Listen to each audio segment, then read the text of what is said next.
আল্লাহ যদি রহমত করে অবশ্যই ইনশাল্লাহ আমি যেতে চাই এবং আমি যদি মারাও যাই তাহলে আমার কোনো দ্বিধা নাই, আমার কোনো আমি ইসলামের বিরুদ্ধে যুদ্ধ করে মানে জিহাদ করে আমি মরতে চাই।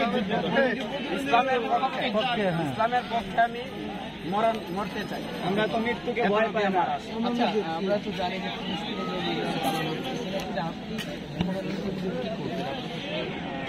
যে পেরে উঠবেন না মনে হয়। আমি না পারলেও আমি মরতে চাই, ইসলামের পক্ষ থেকে মরতে চাই, ফিলিস্তিনের পক্ষ থেকে আমি মরতে চাই। আজকে এখানে আসার কারণ, আজকে এখানে এসে ওদেরকে দেখাইতে চাইতেছি যে আমরা প্রস্তুত আছি, পারলে আমাদেরকে ওখানে পাঠিয়ে দেন।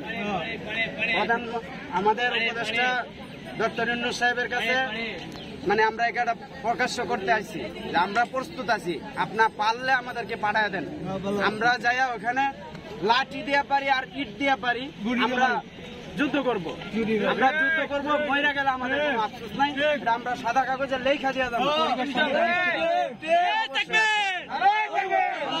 পরিবার আছে, পরিবার থাকলেও আমি এটার দ্বিধা করি না, আমি পরিবারকে বলে এসেছি আমি মরে গেলে আমার জন্য আফসোস করবো না। সারা বিশ্বে এত কোটি মুসলমান, সেই এত কোটি মুসলমান থাকার পরেও আমরা কেন মার খাচ্ছি? এটা ক্লিয়ার করবেন আমাদেরকে। আসলে এটা হচ্ছে আল্লাহ তাআলার একটা পরীক্ষা। আল্লাহ তাআলা দুনিয়াতে মুসলমানদেরকে পাঠাইছেন পরীক্ষার জন্য। তো এই পরীক্ষা আমাদেরকে দিতে হবে, কারণ আমরা মুসলমান। তো নবীজির হাদিস অনুযায়ী এখন ফিলিস্তিনের যুদ্ধ চলবে এবং এটা আরো দীর্ঘ দিন চলতে থাকবে। তো এটা বিরুদ্ধে আমরা যাব, কারণ আমরা মুসলমান। আর মুসলমান হচ্ছে কি একটা দেহের মতো, যে যদি আমাদের পায়ে আঘাত লাগে তাহলে সেই আঘাতটার একটা ব্যথা আমাদের ব্রেনে এসে পৌঁছে। সেটা তো ঘটছে না, বাস্তবে সেটা তো ঘটছে না। ঘটছে মানে কি বলতে চাচ্ছেন? বাংলাদেশ শুধু নয়, সারা বিশ্বের সকল রাষ্ট্র থেকে এগিয়ে আসছে না, শুধু বাংলাদেশ আমরা দেখতে পাচ্ছি। বাহ্যিকভাবে বাংলাদেশ এগিয়ে আসছে। বড় বড় রাষ্ট্র রয়েছে যারা একটু হুঙ্কার দিলে কিন্তু ইসরায়েল মাথা উঁচু করে দাঁড়াতে পারবে। ওনারা সম্পদের পিছনে এখন ছুটতেছে।